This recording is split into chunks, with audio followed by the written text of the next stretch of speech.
Maoist అగ్రనేత మడావి హిడ్మా. భారీ సంఖ్యలో పోలీస్ బలగాలు వెళ్ళింది ఆయనను పట్టుకునేందుకే.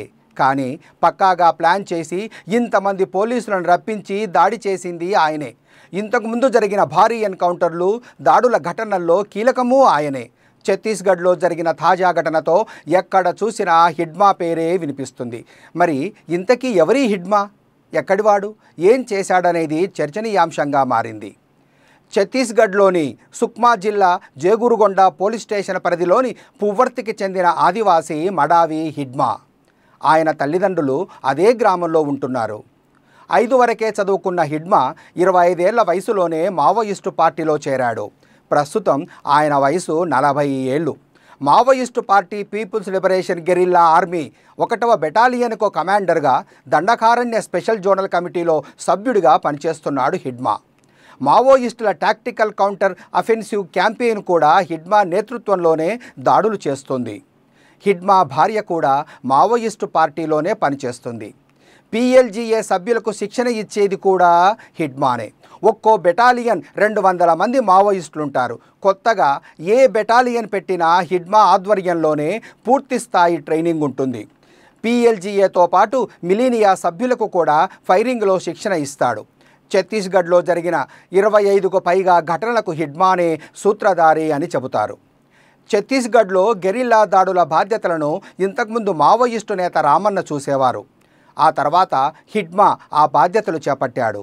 క్యూంబింగ్ ఆపరేషన్లు చేసే పోలీస్ బలగాలపై, CRPF క్యాంపులపై మెరుపు వేగంతో దాడులు నిర్వహించడంలో కీలకంగా వ్యవహరిస్తుంటాడు. మావోయిస్టు పార్టీలో పరిశోధన, అభివృద్ధి విభాగం హిడ్మా కనుసన్నల్లోనే పనిచేస్తుంది. దండకారణ్యంపై ఆయనకు పూర్తి పట్టుంది. హిడ్మా తలపై 40 లక్షల రివార్డు కూడా ఉంది. గతంలో బీజేపీ ఎమ్మెల్యే భీమా మాండవి హత్య కేసులో హిడ్మాపై NIA ఛార్జిషీటు కూడా వేసింది. హిడ్మా నేతృత్వంలో జరిగిన కొన్ని ఘటనలు ఇవి. ఛత్తీస్గఢ్లో మావోయిస్టులకు వరుసగా ఎదురుదెబ్బలు తగులుతున్నాయి. అలాంటి వేళ బిజాపూర్ జిల్లాలో పోలీసుల ఎదుట భారీగా మావోయిస్టులు లొంగిపోయారు. దాదాపు 50 మంది మావోయిస్టులు పోలీసు ఉన్నతాధికారుల ఎదుట లొంగిపోయారు. లొంగిపోయిన వారిలో మావోయిస్టు కీలక నేత రవీంద్ర సైతం ఉన్నారు. లొంగిపోయిన వారిలో 14 మందిపై 68 లక్షల రివార్డు ఉందని పోలీసు ఉన్నతాధికారులు వెల్లడించారు. కర్రెగుట్టలో మావోయిస్టుల కోసం క్యూంబింగ్ నిర్వహిస్తున్న పోలీసులు అక్కడ శనివారం రాత్రి భారీ బంకర్ను గుర్తించారు. దాన్ని 1000 మందికి పైగా మావోయిస్టులు ఉండటానికి వీలుగా నిర్మించారని, అందులో నీళ్లు సహా ఇతర సౌకర్యాలు ఉన్నాయని నిర్ధారించారు. మావోయిస్టులు కొన్ని నెలల పాటు ఆ సొరంగంలోనే తలదాచుకున్నట్టు గుర్తించారు. ఇక్కడ గతంలో మనుషులు నివసించినట్లు, బంకర్లో నీటి వసతి, ఇతర సౌకర్యాలు ఉన్నట్టు పోలీసులకు స్పష్టమైన ఆధారాలు లభించాయి. మావోయిస్టులు అనేక దశాబ్దాలుగా కర్రెగుట్టలను సేఫ్ జోన్గా ఉపయోగిస్తున్నారు. సుమారు 3000 హెక్టార్ల చదరపు కిలోమీటర్ల వైశాల్యం కలిగిన ఈ అడవుల్లో వాళ్లకు అణువణువు తెలుసు. మావోయిస్ట్ అగ్రనేత మడవి హిడ్మా దళం కర్రెగుట్టలపై ఉందనే పక్కా సమాచారంతో భద్రతా బలగాలు బచావో కర్రెగుట్టలు పేరుతో ఆపరేషన్ చేపట్టాయి.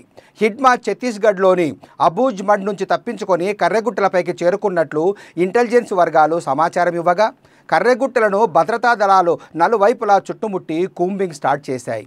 4-5 ఆర్మీ హెలికాప్టర్లు, డ్రోన్లు, GPS ట్రాకింగ్ సిస్టమ్ సాయంతో 10,000 మందికి పైగా పోలీసులు అడవుల్లో అణువణువు గాలిస్తున్నారు. అయితే 6 రోజులుగా బలగాలు కూంబింగ్ నిర్వహిస్తున్నా మావోయిస్టుల ఆచూకీ లభించలేదు. మావోయిస్ట్ అగ్రనేత హిడ్మా సహా అతని దళం ఇక్కడి నుంచి తప్పించుకున్నట్టుగా తెలుస్తున్నది. భద్రతా బలగాల రాకను పసిగట్టి వాళ్ళు మకాం మార్చినట్టు సమాచారం. భద్రతా బలగాలు తమ స్థావరాల వద్దకు చేరుకునే సమయానికంటే ముందుగానే హిడ్మా అక్కడి నుంచి తప్పించుకొని పోయి ఉంటారని పోలీసు వర్గాలు భావిస్తున్నాయి. అయినప్పటికీ భద్రతా దళాలు మాత్రం వెనక్కి తగ్గట్లేదు. కర్రెగుట్టలపై బేస్ క్యాంపు ఏర్పాటు చేసి గుట్టలను పూర్తిగా తమ ఆధీనంలోకి తీసుకునే విధంగా ముందడుగు వేస్తున్నాయి. ములుగు జిల్లా వెంకటాపురం కేంద్రంగా చేసుకుని కర్రెగుట్టలపై పోలీస్ ఆపరేషన్ కొనసాగుతుంది.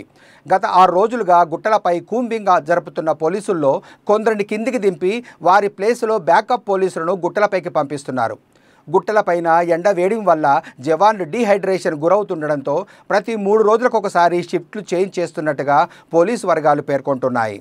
ఛత్తీస్గఢ్లోని కొత్తపల్లి మొదలుకొని నంబి, ఎలిమిడి, నడివల్లి, చినవుట్టపల్లి, పెదవుట్లపల్లి, పూజారి కాంకేర్, భీమారంపాడ్, కస్తూరిపాడ్, కుంజపర్తి, గుల్గంలో ప్రధానంగా రుద్రారం వరకు 90 కిలోమీటర్ల పొడవున ఉన్న కర్రెగుట్టలను తమ ఆధీనంలోకి తెచ్చుకునేందుకు వేల సంఖ్యలో పోలీస్ బలగాలు కొండలపైకి చేరుకుంటున్నాయి. ఇప్పటి వరకు 3 మహిళా మావోయిస్టుల మృతదేహాలను, ఆయుధాలను, పెద్ద ఎత్తున పేలుడు సామాగ్రిని స్వాధీనం చేసుకున్నామని పోలీస్ ఆఫీసర్లు వెల్లడించారు. శనివారం పోలీస్ ఎన్కౌంటర్లో పెద్ద సంఖ్యలో మావోయిస్టులు మృతి చెందినట్టుగా ప్రచారం సాగినప్పటికీ ఆఫీసర్లు నిర్ధారించలేదు.